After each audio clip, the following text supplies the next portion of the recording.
Akizungumza na EATV kwa taabu huko akiwa amelala, akiwa amezungukwa na wanawake wenzake, mama huyo anasema hali yake ni mbaya, hana uwezo wa kifedha kwenda hospitali kwa ajili ya matibabu. Hivyo amemwomba Rais Daktari Samia Suluhu Hassan kuokoa maisha yake. Na saratani.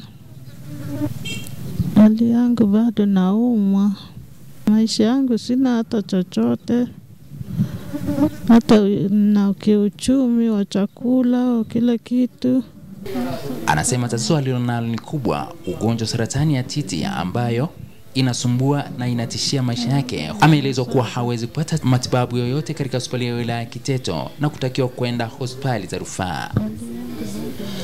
EATV tumezungumza na majirani zake ambao imeelezwa kuwa wao ndio msaada na tegemeo lake kubwa, na hapa wanasema huyu mama ni mgonjwa, ana tatizo la saratani ya titi. Ameenda hospitalini Kiteto. Ameambiwa aende hospitali ya Dar es Salaam Ocean Road kwa matibabu zaidi.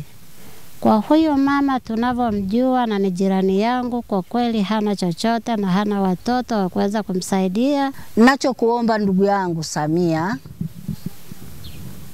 rais wetu, nione na mimi ni mama mwenzako. Tumemhangaikia huyu, hatuna kitu mkononi.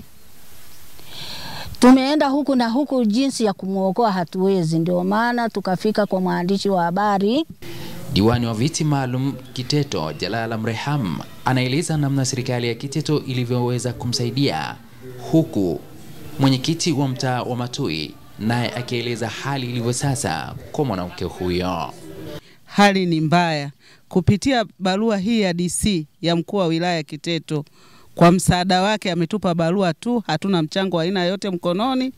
Lakini pia ni waombe wananchi wenzangu wa wilaya ya Kiteto, wakimuona mgonjwa wetu jinsi alivyo, ana hali mbaya, tena mbaya sana.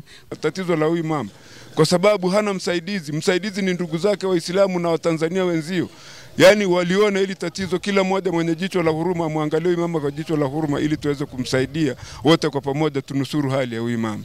Mtazamaji wa East Africa, hapa ni kwa mama muhitaji hivi sasa. Ni Matui iliyopo wilayani Kiteto mkoani Manyara, na mama huyo ana uhitaji mkubwa wa kutaka kupelekwa huko hospitali kwa matibabu zaidi. Na kwa wale ambao wangetamani kumshika mkono kwa matibabu hayo, unaweza ukatuma chochote kupitia namba hii hapa ya Airtel 0785 270 404. Na jina litasoma Hadija Ali, ndio mwenye namba hii. Kutoka kijiji cha Matui wilayani Kiteto mkoani Manyara, mimi ni Mohamed Chumvi, askari wa mwamvuli wa EATV.